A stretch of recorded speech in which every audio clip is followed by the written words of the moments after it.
Well, I'll start off with asking you, did you grow up in the traditional Latin Mass? I know this is something you've spoken about fervently in your show on the Remnant, and it is something you're very, very passionate about. So I'm just curious, did you grow up in the Latin Mass? Did you discover it later on in life?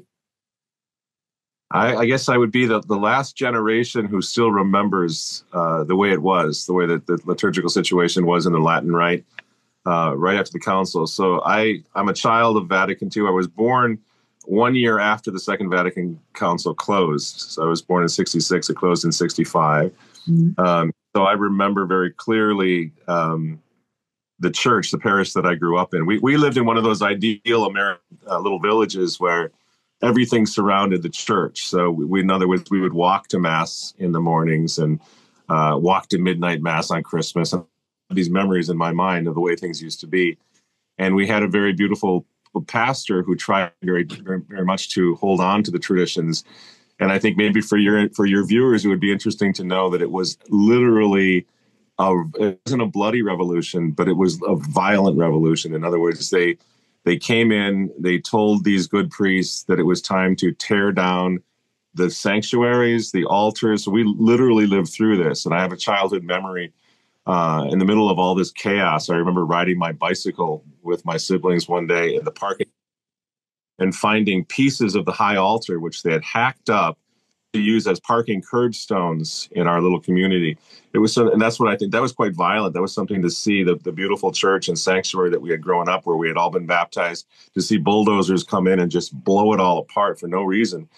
And worse than that, what they did to the good priests was unconscionable. They made his life, our priest, they made his life miserable. They caused division not only in the parish, but because the parish was so Catholic, in the community. So you had neighbors against neighbors, fathers against sons, that sort of violent, really very, very dramatic revolution, until they finally drove the priest out. So, and he went onto the country, retired, a brokenhearted priest, because everything had come crashing down. And it was for no reason. You know what I mean? Like, in our community, there was nobody demanding we get rid of the Latin Mass and have English Masses or do anything like that. There was no demand for it at all. It was forced on the people. I only bring this up because it might be interesting to your viewers to understand how it happened in America, where there was no demand for this revolution from the bottom. It came from the top. It was imposed.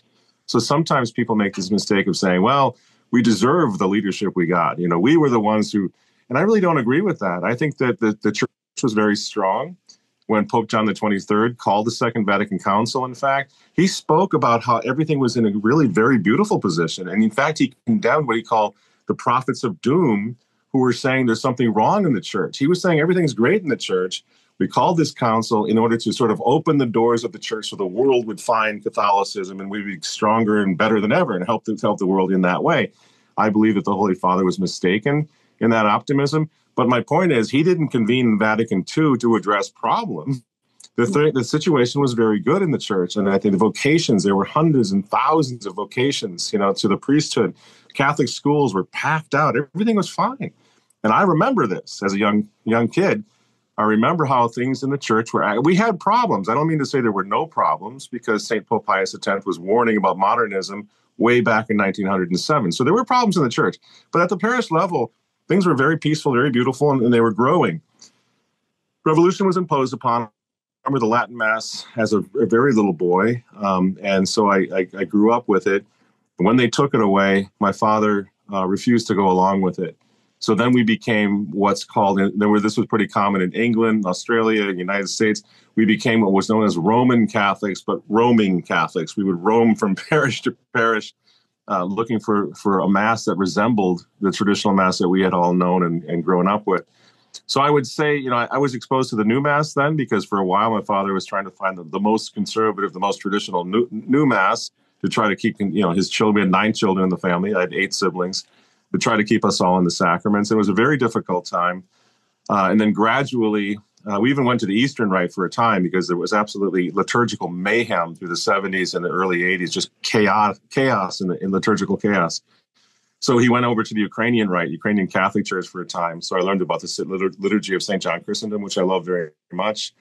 And then we fought and continued to fight for the restoration of the traditional Latin Mass, which again, for your viewers might be interesting. There was a fight to have it restored. We never gave up on the Latin Mass. We understand that this was our birthright as Catholics.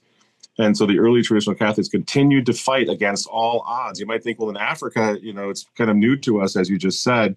It's a difficult fight. Well, I would say even in the States, they told us the traditional Latin Mass was gone forever. It was never coming back. It was over. There was no reason to fight.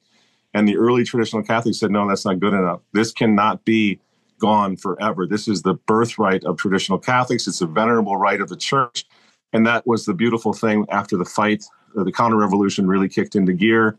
And you had Benedict XVI, then Pope Benedict XVI come back. And he basically said that what was sacred before liturgically for 2,000 years is still sacred now. That can never change. And so he restored the traditional Latin Mass, and all the hard work and sacrifice of the early traditionalists paid off. So I would really encourage, I think in Africa, you've got a beautiful sort of a movement of finding this traditional Latin Mass. Don't ever be deterred by people who tell you it's never coming back and it's unrealistic and it's not going to happen. The traditional Latin Mass, to me, is something that's always going to be protected by Almighty God. And I think for those who adhere to it and understand the importance of it, that it's more than just a matter of preference, that this is the most pure and perfect way of worshiping God. God will reward efforts in your country and in mine to stand with that and to fight for that and to see that it's restored. So I'm very encouraged by what's happening in Africa. And I would say in the United States, the traditional Mass made an unbelievable comeback that when I was young, nobody saw coming. And yet here it is.